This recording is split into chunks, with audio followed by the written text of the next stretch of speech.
Hey, What's going on? Oh, that was so frightening. Sean, you shouldn't do that to our audience. You just can't get enough of it, huh? It's not fair. It's not fair. I know. I was trying to show the sleeping logo, and I slipped. My face fell right in the camera. Oh, that's what it was. Oh yeah, it's real slippery in that room, huh? Yeah. You know, with the slippery carpet floors. Yeah. Yes. What's going on, gentlemen? How are we? Good. Man. How are you? Look at your background. I'm liking it. I know. I made a background for once. Yeah. For once in our 2.5 years of streaming, I made Oh, it's great, you have dude. a place you're settling down in for a little bit, you know. That's it's true. I do travel quite a bit, so it does make it tough. I will say, last winter I could have done it. I just didn't. I just, you know, I was in one place for at least a few months. I could have done it, but that's good. You know, we're here. Yeah. We're here now. What's really fun is I can look at every single collectible in your background. I know exactly where you got it and when you got it. That's how close we've been for the past 2 years. How about this one? Which one? I can't even see it. It's the Yes album vinyl by Yes. That's I remember you telling us about that, but I wasn't there for that one. So Sean about 90% of the collectibles behind you. Yes, no, you've been a part of a lot of them. A lot of them. Yeah. So what were you doing today? We're starting a new thing. We're doing a new thing, guys. So some people may have seen our newsletter, which is the Collector's Corner. Now we're doing a video version of it called the Digital Collector's Corner. Digital Collector's Corner.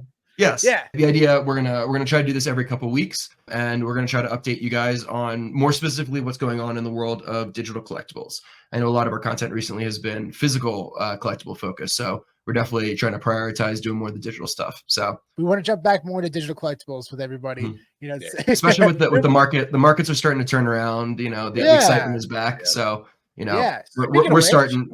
Oh, speaking of what happened today, Spencer? Oh yes. Today the Bitcoin ETF was finally approved. Yeah, this is very exciting. But Spencer, what does that mean? Essentially, what this means and why this is significant is that now really big financial institutions like pension funds or hedge funds or big government agencies, things like that, they're actually going to be able to invest in Bitcoin itself, not like a derivative Bitcoin like they previously were with the Grayscale like Bitcoin Trust. They're actually going to be able to invest in the asset itself in a safe way that wasn't really possible before. Before, if an institution wanted to buy, $1 billion worth of cryptocurrency or something like that, they'd have to deal with custodying that themselves. But hopefully this is going to pave the way to some more ETFs for some other cryptocurrencies as well. So I wouldn't be surprised if we get one for Ethereum and there's been talks about like Ripple and, some of these other big cryptocurrencies. So I think we'll probably start seeing some more approvals soon, which I think is just going to keep pushing things higher.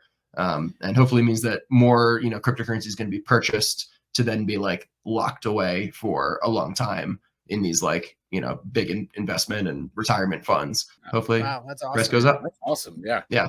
I mean, I think we're going to probably start seeing a lot of like applications for these other types of ETFs happening soon because I think, SEC hopefully is lighting up. Also very funny. I don't know if you guys saw that Gary Gensler, they claim that the SEC Twitter account got hacked yesterday. Oh, that was hilarious. But yeah, Gary Gensler a day early tweeted out saying that the ETF was approved. Yeah. They tried to cover it up saying they got hacked, but I think somebody in their social media just like misscheduled the tweet. Oh, definitely. No offense, but yeah. Oh, good thing there's voting, huh? Yeah, good old Gary. Well, it's very exciting news, which could potentially help kickstart the bull market. Is that possible, Spencer? I mean, things have already been moving. So yeah, who could never be sure?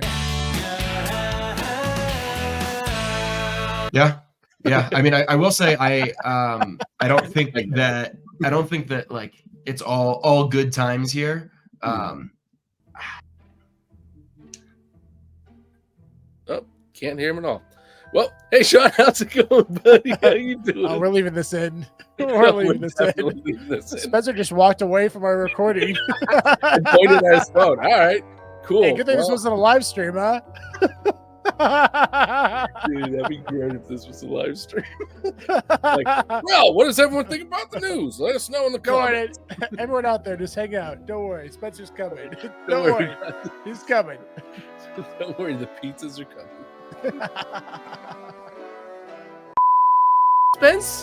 Spencer, where'd you go? Ah! Spencer, Ah! are you there? I'm scared. Fuck Spencer. Spencer fucking sucks. Screwed us. He screwed everything. Ah! Are you excited for this? Just leave. We just cancel and we never talk to Spencer again. We just ghost him for like a Just week. ghost him for like next year. No edit happened here. Spencer's back. Yay! So I will say that I don't necessarily think that this is like the full bull run. Like I do think that there's a good chance that like once this big run up happens, we're gonna see like a 30% pullback. Like I don't think that's entirely unlikely. Like I don't think it's gonna be all up from here. Just looking at past cycles and you know it's gonna take a little more, I think, for crypto to really turn around. But there's so many big catalysts on the horizon. I mean, the Bitcoin halving is coming up this year as well, which is always a huge indicator for where price is going. Usually after the halving. So yeah, I don't know. Only time will tell. But things are exciting nonetheless. Yeah, especially with the Apple Vision Pro being released on February 2nd. Like that's yeah. We'll definitely talk more about that next episode. But man, that they released a commercial. Did you guys see the commercial for it? I didn't see the commercial. No. Oh, dude, it's great. I enjoyed it. It's fun. Kevin, what do you think? It's okay. Based on your review, it's an Apple commercial. It's just like a lot of the Apple commercials. They're not bad. They're never bad, but it's just like you've seen it. You know exactly what it's going to be. Yeah. It's just for me personally, it's just exciting to see a commercial for the product that we're been excited about for the past 2 or 3 years. You know, there's been so much speculation on this thing, and it's finally coming out on February 2nd.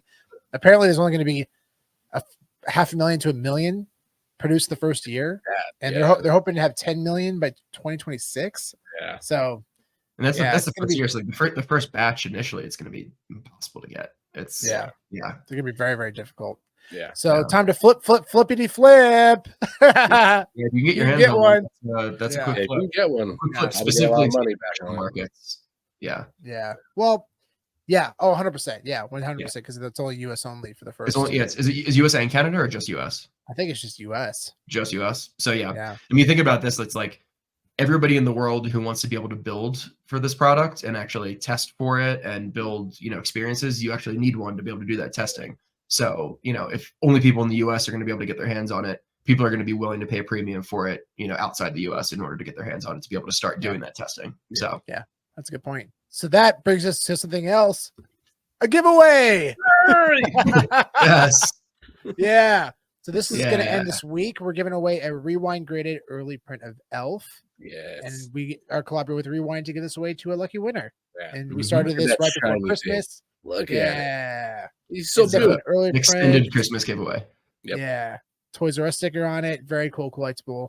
Very excited to give it to somebody worldwide. So make sure to get involved in the giveaway. It's pinned to our Twitter account. And you can enter through there and get involved. It's fun. Yes. It's really fun. It's going to be ending this week. So get on an ASAP. Get it before you have to say goodbye, buddy.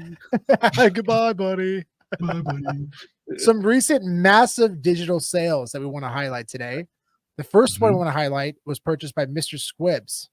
This is an AF15 SR, mint number 51 for $15,000. He bought it off Vivi Digital Collectibles. Yeah. This is amazing because this is, as of right now, this is the lowest mint for any AF15 comic available to the public. But it's also an SR, which is crazy. Yeah. Crazy.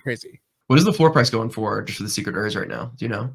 It's been hovering around, I think 7, 8, 9,000, somewhere around there. It fluctuates. So this is a big premium. Yeah.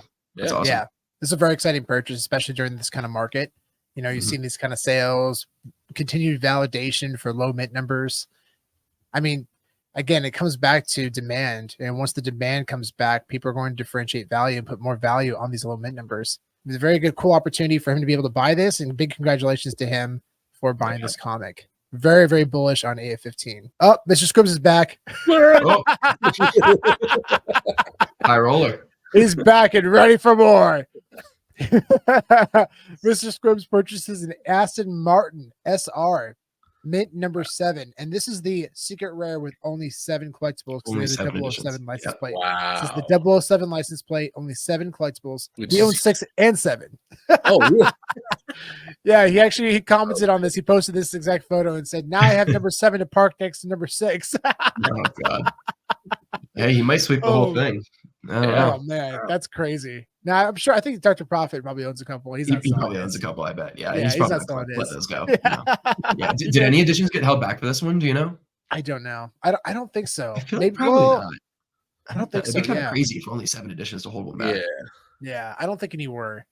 I don't know for sure though. I don't know though. Yeah, no. But that's amazing. 12,000. Awesome. Wow. Next up, we have the partner statue purchased by Tina Sells for You and Name Coast. Partner statue, mint number 1923 for $25,000 on Vivi. Wow. That's incredible. And of course, 1923 is when Walt Disney Studios, animation studios began. Yep. And there's a massive celebration this year, and they've done a ton of marketing for this for the 100th anniversary. Yeah. And they've spent a ton of money on this celebration. And this is a very celebrated year for Disney. And a very significant piece. You know, it's interesting because I've always debated, like, is this more significant than 1955, the year Disneyland opened? What would you guys say? What do you think? I mean, I think this one is the 1901 just because of Walt, because he's so front and center on this one. For me personally, I think really? that's the top mint. I think, yeah. Oh, interesting. I think I would actually go with the 55.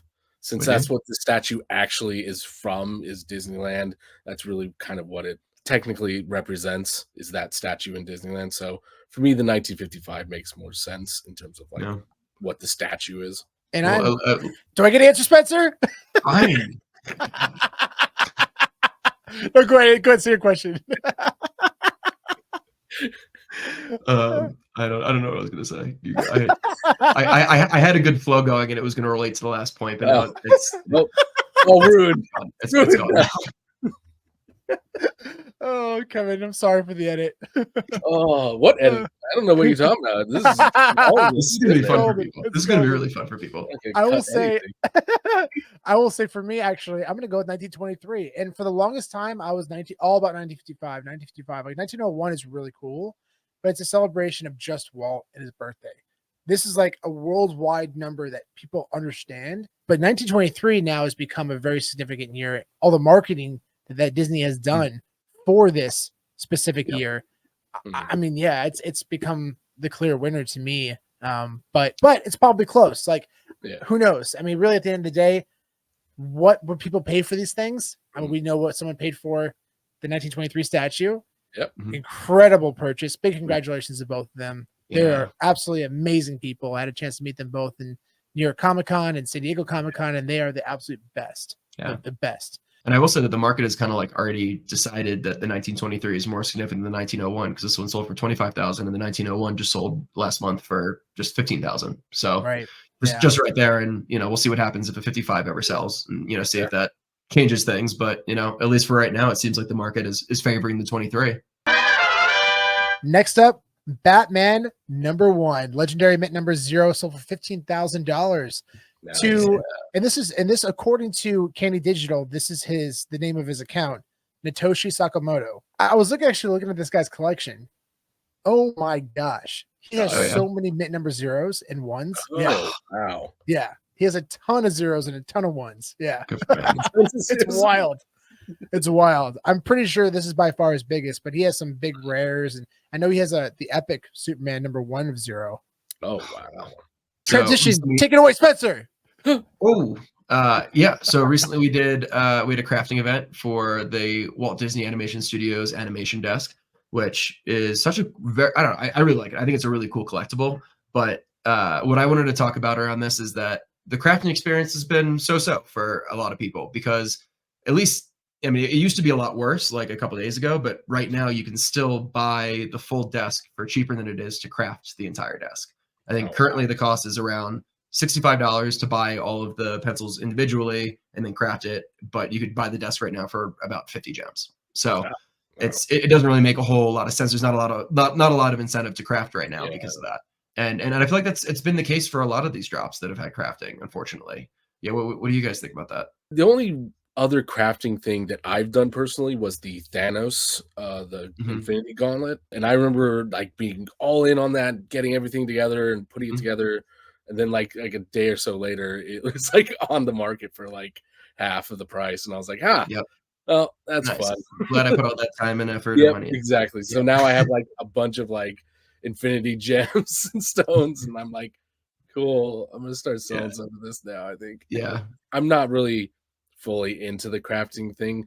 To me, I want something like if you craft it, if you go through the process, you get something extra, or there's something a little bit more special that you get for that. Because I just feel like there needs to be more of an experience and reason to do the crafting thing personally. Yeah. If people are losing money on it, it's not something that's sustainable for them to keep doing. So I feel like they either gotta, I'm not sure what the solution is, but I feel like they either need to work on the economics a little bit, and maybe they have less quantity of the crafting items, or I don't know. I'm not sure what it is, but they need to make a change, because people aren't gonna want to craft these things, and it's gonna turn into there being less of these really cool collectibles being actually created because people don't have the incentive to do it. And I think like part of the problem is like, I don't know, me personally, like the 5 pencils or whatever, like they're not cool enough collectibles on their own, to want to collect those.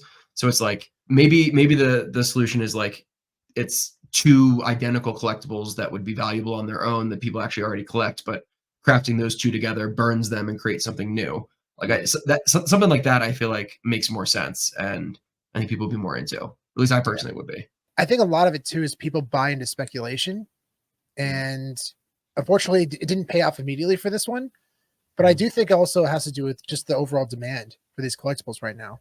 I just don't think the demand is there. Or maybe people are also disappointed just in the collectible itself. I don't know. What do you think? I mean, how do you guys feel about the collectible itself? I think the desk is really cool. I just didn't like. I think the pencils are kind of by themselves. They're not that great. They actually sold an identical desk on Heritage Auction, just like this one. Yeah, it sold for, don't quote me on the number. Please check Heritage Auctions, but I think it was at least like 25,000 or something like that. Yeah, it'd be cool if in AR you could grab a pencil and actually draw on it. That'd be sick. That's cool, Kev. Love that. Yeah, dude, love that. That would make the collectible shoot up for me a lot. Oh, 100%. Yeah. That'd be awesome. Wow. And then you could actually mint that photo. Oh, yeah. Yeah. Whoa, that'd be cool. I don't know if you could do that, but I don't know. I don't know. They should. We're saying it anyways. So we have a couple of changes with Candy Digital with the comic system, which are pretty cool. So the first one was that they're getting rid of the number 0 mint numbers. I don't know what you guys think about this, but I always thought it was very confusing. There was a number 0, like it should just be number 1. Like number 1 should be the first. I hate the number 0 for mint. I'm glad they're getting rid of it. That definitely hurt some people in the beginning. Definitely hurt. Definitely, because a couple of people thought they were buying number 1, not realizing that there was a 0. Yeah. I personally was pretty upset for the people that I knew spent like pretty significant money on number 1. Because I mean, I don't know any other platform that has a 0 mint number. No, same. And there was no transparency there. Unfortunately, it was a situation that maybe they weren't aware of. I don't know. We don't really know the situation, but we do know that it's now over, and that number 1 mints are now the first. But then the other big thing that just changed in the marketplace is that you now get packs. So when you get a comic book, you don't actually reveal it right away if you don't want to. You can actually decide to wait and reveal it later. So people are actually selling unopened packs on the marketplace, which is very cool. And this is something that we've seen in for example, on the Wax blockchain. Usually most of the times you buy collectibles, they come in packs like the Funkos or things like that. And depending how many are minted of certain ones of these, down the line, you'd probably be able to make a pretty fair guess about how many certain rarities are still left unpacked, and then value can be dictated based on that. So I'm sure there's gonna be some pretty cool economics that come out of this, like more further down the line once more and more of the packs get opened. When Detective Comics 27 eventually drops, which is the first appearance of Batman, that came out in 1939. Yeah, we presume there's gonna be at least 2,000 packs for that comic. So if that's the case, then there will be a 1939, and it's breaking my heart to think right now that someone's possibly going to open that thing. Somebody's probably going to open it and not realize it. I know. They're just going to get too excited to open their pack. We might have to send out a special tweet just for that one. Yeah. Or any special comics like that moving forward. Think about this number, don't touch it. Don't open the publishing year. Yeah.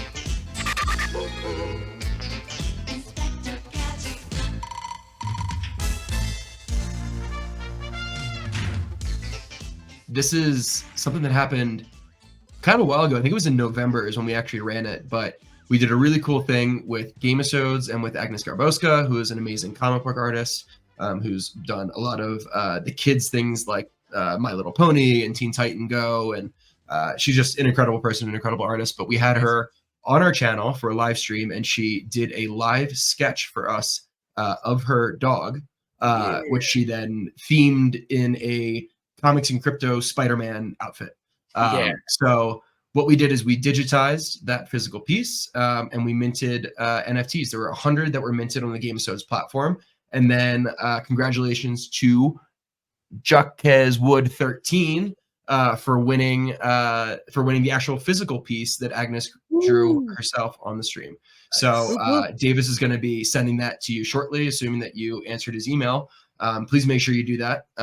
And then for everyone else who signed up, make sure that you go on the email and you sign into your Gamesodes account so that you can actually claim your NFT. And I know we've gotten a few messages from people about whether or not this is legit, and this email is legit. Don't worry. Yes. Nice. As long as your email is from davis@gamesodes.com, you are good. So no worries there, fam. Yeah, everyone's good there. I was gonna say also very exciting though is Gamesodes just released beta access for the first ever Gamesode, or for the first ever gamified episode of Inspector Gadget. So they fully remastered the first episode, and then they've added the gamification elements to it, so you can actually jump inside that episode and play it. So in that email, there's a link for you to sign up. But then also, if you go to the Gamesodes website, you can also sign up for beta access to basically get early and first looks at this episode. That's awesome. Talked to Davis a couple days ago, and he said hundreds of people have been signing up and have been playing it, and they've been getting great feedback. And we're going to be doing something very soon special with them. So definitely keep an eye out for that.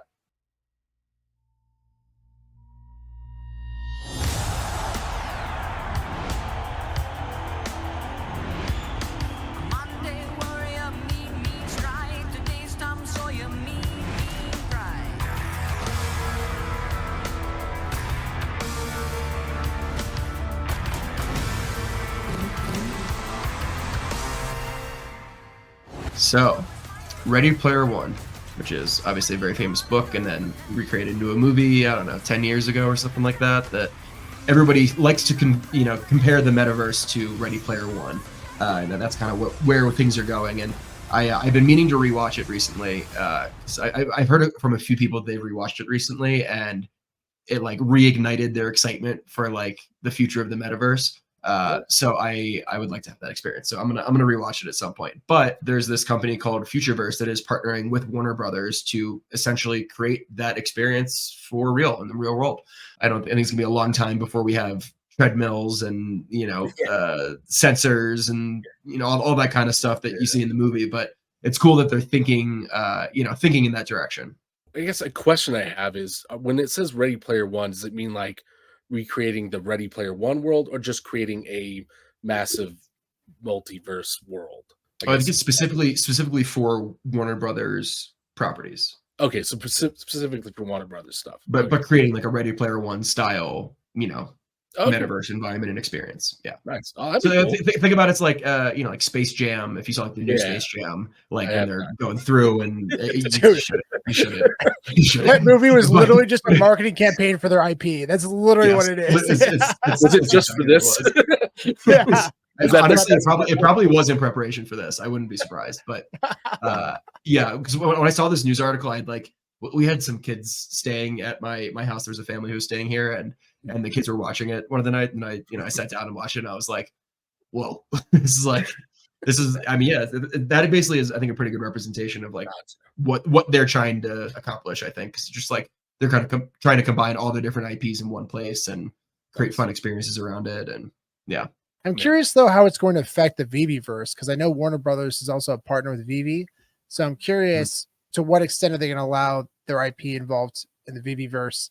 I presume that any collectibles on the app will be able to use on the in the VV-verse. So when you create all these worlds, you're deciding how the people are going to interact in it. You're deciding how they're going to see things. So like when people make all their own different verses, they're probably all going to be drastically different in how you experience them. And you're gonna have so much cross-pollination of IP of like completely different brands, and whereas this Warner Brothers thing is going to be just Warner Brothers content and IP. Yeah. That's awesome. So you can like interact with Wile E. Coyote while also doing stuff with like Animaniacs and stuff like that, which would be cool. That was fun, guys. Number episode 1 in the bag. That was great. Yeah, in the bag. Yeah. So we'll be doing this bi-weekly. Thank you so much, everybody, for joining the first episode. And come on, where's our VHS tape, huh? Yeah, you want the elf. You want it. Get the elf. Yeah. And if there's any specific topics or anything you want us to discuss on future episodes, leave it in the comments. Exactly. Yeah, leave in the comments or shoot us an email. And also follow our newsletter, because we have one now. And it's pretty simple. We have a newsletter. Yeah, go on our website, sign up for a newsletter. We do exclusive giveaways and stuff. There and everything. Yeah, you want to get involved with all that. So yes. All right. Well, thanks everybody for joining. If you're not already doing so, make sure to subscribe and follow. And that's it. That's all I got. See you on the next one.